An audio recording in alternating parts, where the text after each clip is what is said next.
So we just drove past Grand Bazaar, heading south towards San Fernando. It is a wonderful day. It's a wonderful day like today. You were never good at singing, eh? Well, boy, that's why I never got a contract. Well, India, a while ago, you said that you were going to offer me some employment in the future.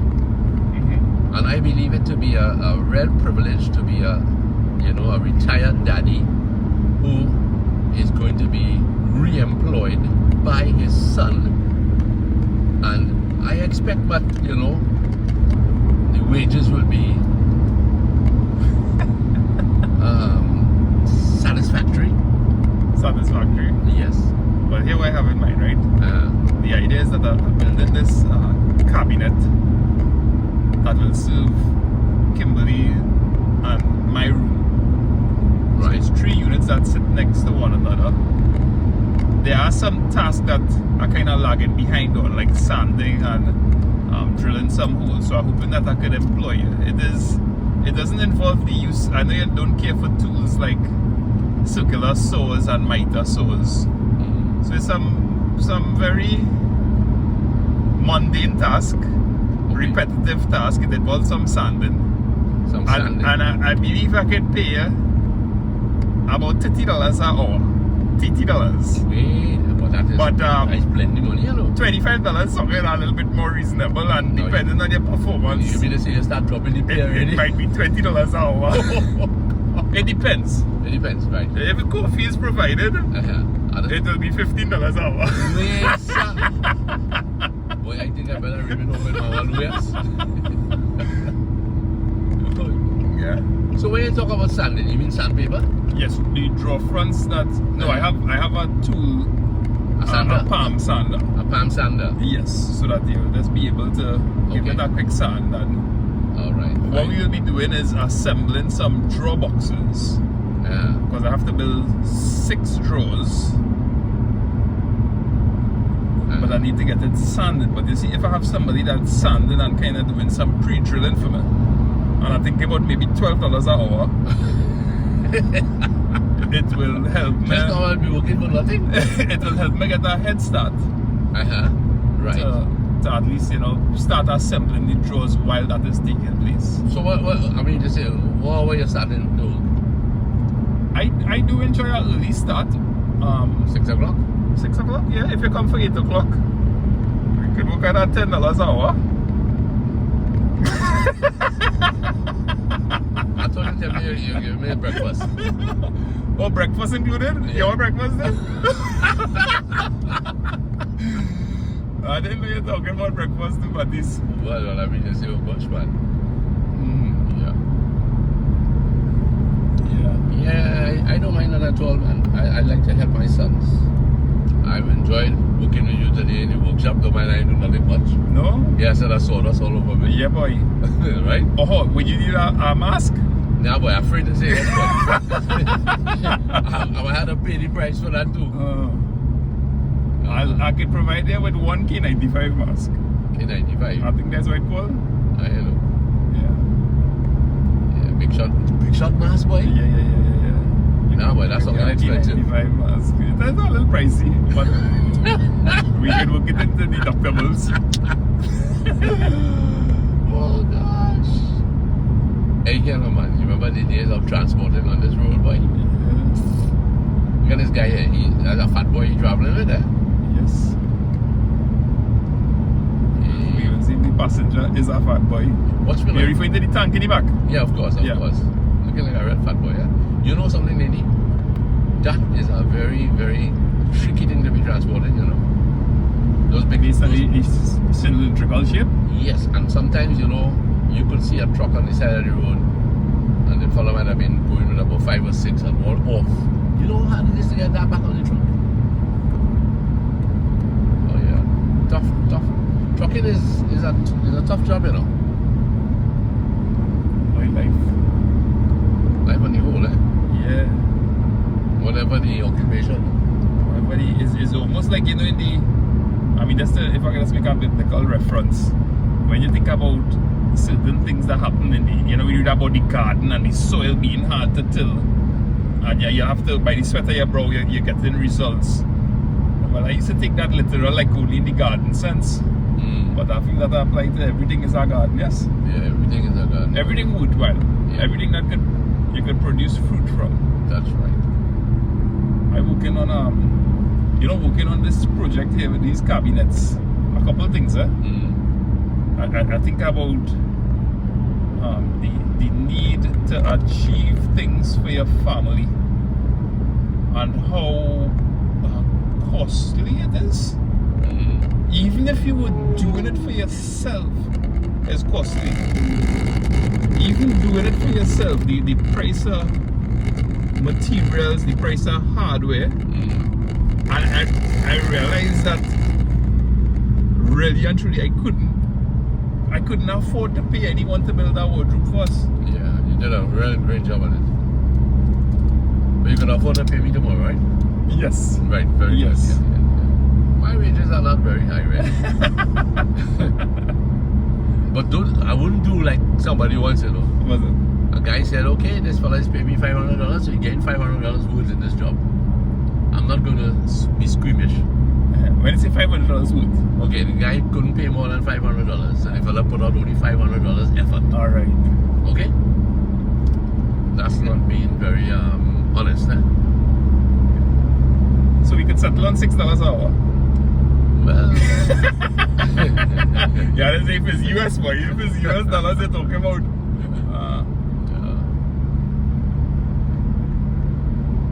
I look forward to it, God willing. Yes.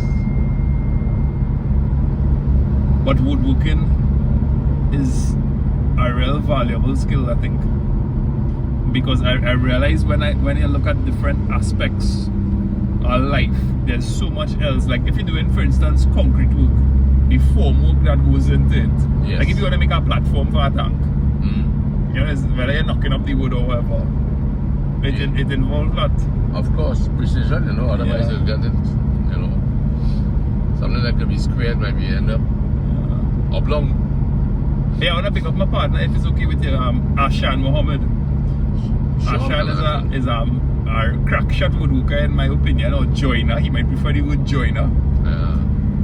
And one thing he tells me is, because I've seen some of his work and it's really good work. And he says to me, he say precision. And Mr. Bat always used to talk about precision too, eh? Right. And now, if I sweat over some details, meaning like I want to cut something at 30 inches, and I happen to cut it a little bit longer, I'm going back and make the cut the second time to get it at the 30 inches. Right. Because that precision, it making the rest of the labors easier. That is correct. Yeah, you're joining, you're drilling or joining something at an angle. You make sure it doesn't have like a little lip. Right. Where it needs precision, anything, video editing, you're taping videos. It just really make your life. It flows from stage to stage a little bit easier if things are well done. That's correct. Which reminds me, you know, of the old days of the Express, when you had to do layout on a broad sheet. Hey, they opened this section of the road. That's why we don't have this heavy build-up of traffic. Right? You notice that? 3 lanes. So we just past Shogunas. Beautiful, man. That's really great. That's pretty good. I believe it becomes 2 lanes again. Well, down there it would be, yeah. You're talking about layout and the broadsheet. Good. So when you draw your lines now and you indicate where your photograph will go and where your headline will go, it has to be precise. Otherwise your paper will look really untidy, yeah? So everything in life requires precision. An aeroplane coming in, you know, a ship coming to birth, everything.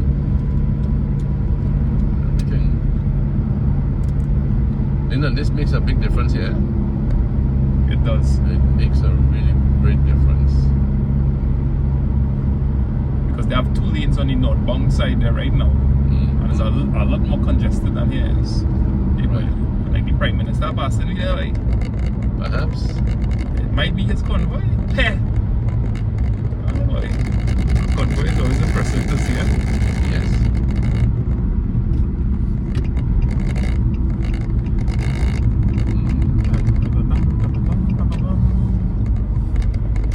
To put things in perspective, this is which flyover here?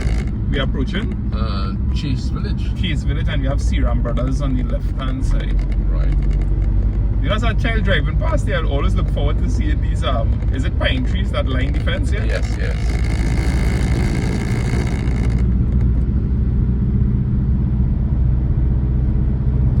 Our highways are improving, eh? Yes. I want to travel along from Tahiti to Labrie on the whole road, you know. I just want to sample it again. For years I've driven there, 32 years. And even before that, going to Ikakas. A lot of business places probably got hit with the bypass highway. Yeah, the bypass highway, yeah. Yeah, boy, it does that because a man passing through a village, he might stop at a parlor, he might buy a box of food somewhere. Yeah. In Rusilak, there's that place, you remember? Yes. Chicken and chips outlet. Yeah.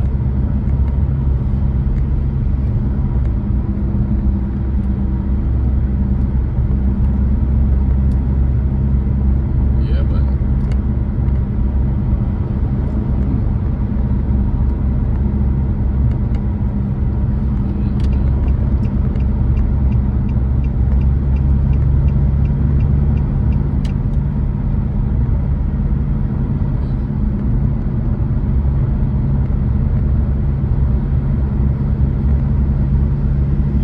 Project I always wanted to do, and it occurred to me a very long time ago. When I was a child, I would look at billboards along the way and thought it would be a really cool idea if somebody used to take pictures of billboards like every 3 months. Like this is a regular drive by yours, you just stop and you take a photograph, because sometimes people ask you, hey, remember that like that catch ad they had, boy, catch it if you can, and the outside there, or Pennywise had an ad, shop at Pennywise. Why? Tell me why. Right? And people recall these ads, and it might be a billboard. So it's kind of so amusing to be able to say, boy, you have an archive of all the billboards that lit a place over a period of time. You know, that is what Lasana was saying this morning. He was looking at the landscape and he said, you know, the landscape changes ever so often. Huh? There was a house here, but who would remember that there was an old house here? Huh? Can you remember? Can you picture it clear as what the top of Bolio Avenue looked like before that SBCS was built? No, I can't remember. Did you see? I cannot remember. So if someone has a camera and you belong to like a certain village, it's a nice idea to, you know, like let's say every 3 months or twice a year, you walk through, you take a picture at this junction, that junction, and you now have an archive. Yeah. So that corner where SBCS stands now, where there's about 3 or 4 lots of land at the time, it was just an open field, and there was some kind of tree. Was the one that does the kind of reddish flowers? Immortal or flamboyant or one of them? There was a tree there, and usually on a Saturday and Sunday, sometimes on a Friday evening, guys used to gather there and play small goal football. Okay. If you think about going to meeting on a Sunday, you could probably picture yes. fellas playing along the road there. Now at SBCS stands. That's right. I was surprised to see a picture of Trinity Mall from maybe, I would say 30 years ago. You remember that in front of Trinity Mall there, let's say the northwest entrance, there was a big Trinity Mall sign? Yes. You remember it? Yes. Yeah. So I can't picture it clearly. Yeah. But having seen the picture, I have a little image of it now. Yeah, that's right. Even Trinity Mall. When Trinity Mall went from, Trinity Mall used to look like an L. Now it does look like a dumbbell. Right? With the 2 wings on either side. Right. But when it was an L, it was just Mohan Street and downstairs. And to the southern side, it was Wing Sing. Oh yeah, Wing Sing there, you could go there and buy like Chinese preservatives and that type of thing. Okay, so Wing Sing is no longer there. No, Wing Sing and that closed down. There was a really school guy used to work there. His name was Sean. I know Sean since going to the mall as a little boy, and yeah, boy, plenty things that even pictures at a mall or a village or your granny or your grandpa. Right. But Yeah, the landscape really changes. It does. look at Kufa here. Yeah. It have a couple stadiums well here, you know. They have the aquatic center. They have, I think, a kind of velodrome, a bicycle place, Right. and the Attobolan football stadium. You also have the National Cricket, I think, academy or center. Right. I spoke to a guy called Christian this morning. He said, "Greetings to you, Christian. We want to include you a little bit. Thank you for following. Thank you for your kind wishes. I understand you and Lyndon are the best two looking guys in the whole of Trinidad." Yeah, but I see that man face, I say you handsome like me, boy. A lot of people really say we look alike, you know. That's well bad news for you, buddy. So Christian, the good news is it's bad news. The good news is bad news. Yeah, man. Yeah, the cycling cycling. Hey, what about those guys who used to be playing beach football, boy? We did something long here, remember? Yes, that What was during happened? COVID. Yeah. Whoa. I went walking sometime back when I was in Cuba. That structure, but not a structure, but that kind of sand pit there, dilapidated. Really? Yeah, I think maybe what they had was an opportunity because that kind of World Cup was imminent. Maybe they got a grant or a piece of money towards it. They dedicated towards that effort. But that World Cup ain't gonna come around for what, 2 or 3 years again. Okay. So it go to waste. Yeah. I guess the only beach football we know is what we'll see in Tyrico now and then, eh? Kicking a googly on Just kicking something, you know. Hey, you know that little thing? You know those little things you find on the beach, particularly in the carcass? I think they call it a googly. Yeah. And it's a hard, what is this? A seed or some sort? It's like a little coconut. A miniature coconut. Right, a miniature coconut. Yeah, Yes. Maybe a little smaller than a lawn tennis ball. Right. Or a little bigger than a ping pong ball. And you can kick that around, you know. Yeah. Well, boy, at time we on the Carcass Beach and Lasana on the shore, and in my mind, he's a distance from here. Right. And that man pick up that googly and pelled that thing. I in the water, he on the beach. And pelled that thing towards me. And I say, no way that thing will not hit me. Because he far from me.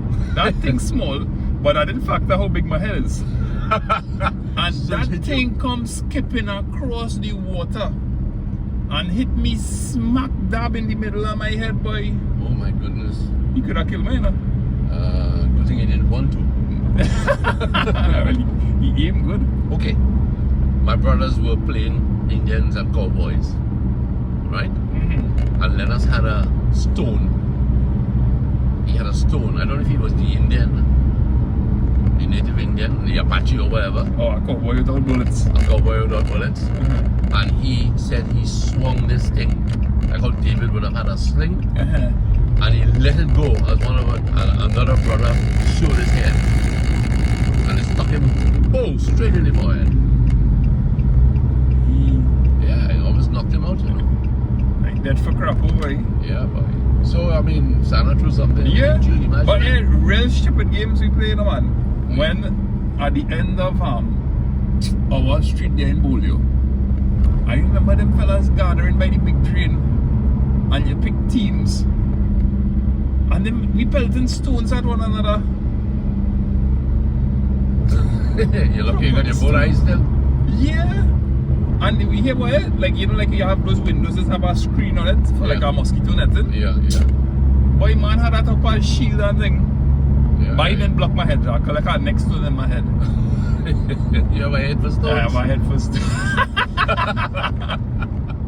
Yeah, I really beginning to realize why some of my calculations usually off. Yeah, among that stone I get in my head. Rocking your brains. Yeah. Rocking your brains. Okay, Let me get on to the next subject. Now that we're talking about things in the past and we could relish the past. I was reading something where somebody said, there's a psychologist, he was saying that if we want to live in the past or relish too much in the past, we are not open to things that are new in the present. So that really and truly we can't bring back the past. Even your children today will not be able to appreciate the past that you had. Right? So therefore we need to, I wouldn't say adapt to the new norms that are existent. But for us who have had a past that were exciting, past events that were exciting, past events that we could recall with some joy, that it was clean fun, dangerous fun perhaps. But what do you think about this idea of you think it's fair really to say, man, you can't expect your kids to go back to the past. Okay, you can't expect them to go to the river as you used to do, although nothing changes when going to the river. We can enjoy being in the water, that kind of stuff, raising a stone to see a small crab and all kind of, you know what I mean? But this idea of the past is dead for some of us. For your children, perhaps, who will never enjoy what you enjoy. Right. But is it wrong to recall the past and enjoy what you had? No, I don't think at all is wrong to recall the past, because that is a safe, happy place for you. So if your past, let's kind of use movies, games, and music in line with it, right? Your past, when it comes to movies, will represent the Western era, right? Cowboy, Indians, that type of thing. So anyone in your age group, they're likely to turn on their TV and go to the Western station, and when a movie comes up, they will recall, oh boy, I remember going to Monarch and Palladium Cinema, my brother Terry and I went and see this with my dad, right? They have that opportunity to relive that moment. Now, I don't fall into the Western era for movies, so I wouldn't. That is not my safe place, so to say. Right. Good. My safe place might be a video game, because that is I grew up in the 80s. More specifically, the Nintendo, the Super Nintendo. Things that you can't relate to, right, necessarily, but it is my safe place. Now you have seen me playing PlayStation already, and what you will do, even though it's not your safe place, you could enter into the experience with me and say, hey, this is what my son is into. Let me give him 5 minutes, and what is this boy? Oh, when you press X, this guy just jump on screen. Right. You press triangle, it fire a gun. You might even see me playing a Western game. Right. And say, wow, boy, this is real. Let me jump forward to your grandchildren, my children.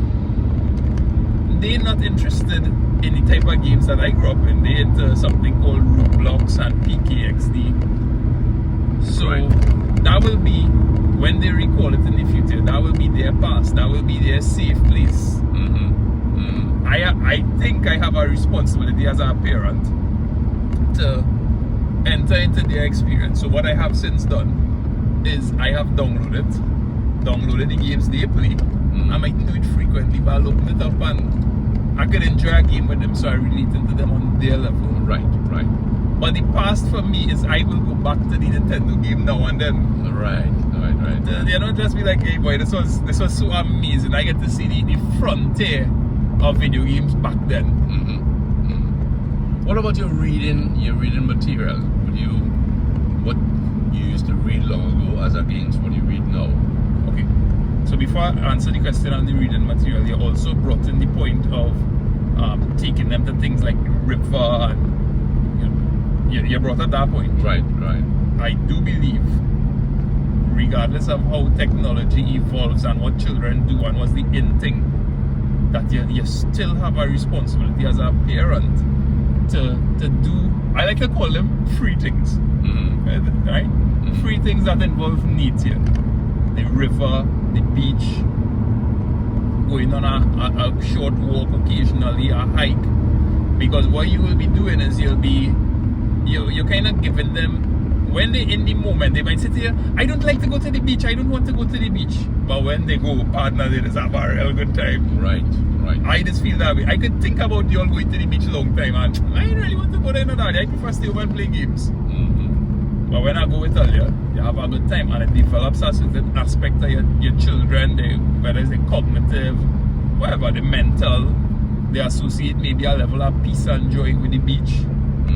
And that's the only way they could give that gift to their children if they experience it. That's right. The only reason I could give our children that gift is because you all gave it to us as children. That's right.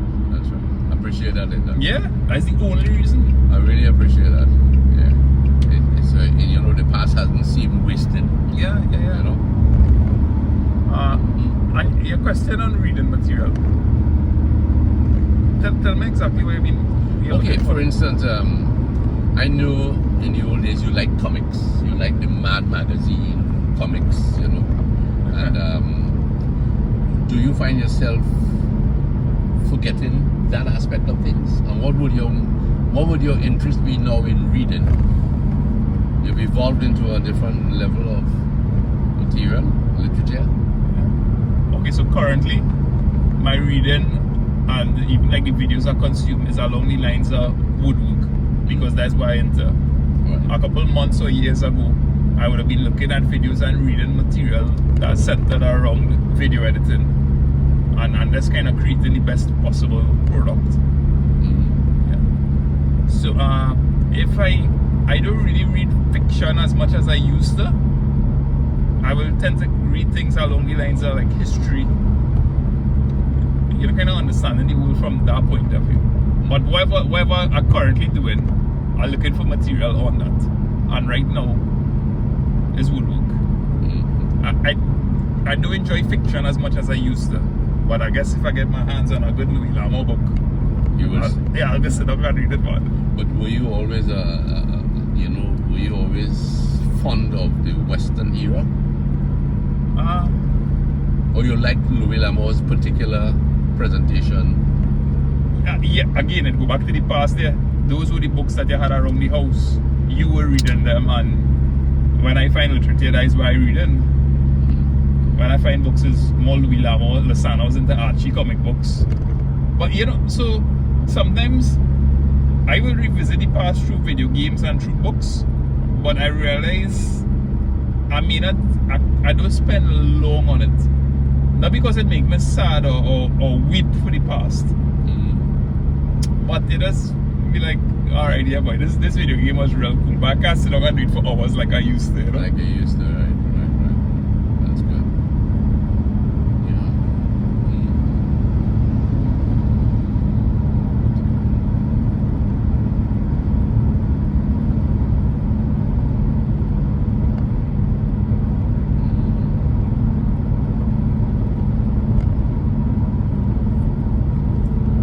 And what kind of material would your children be interested in reading?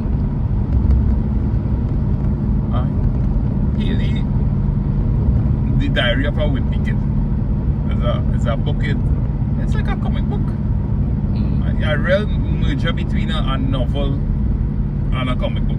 What's the name, is it? Diary of a Wimpy Kid. Wimpy Kid. Yeah.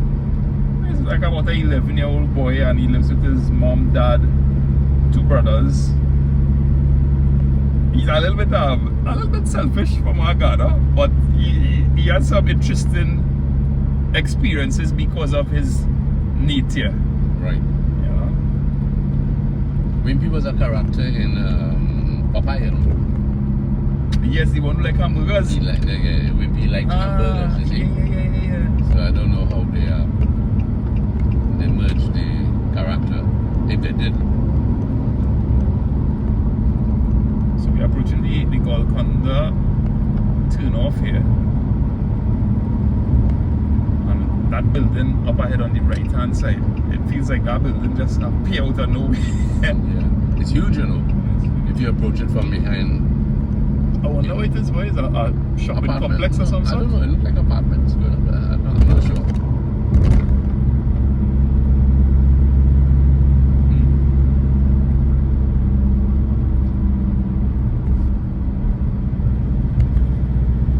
So as we turn off here, and I guess get ready to sign off.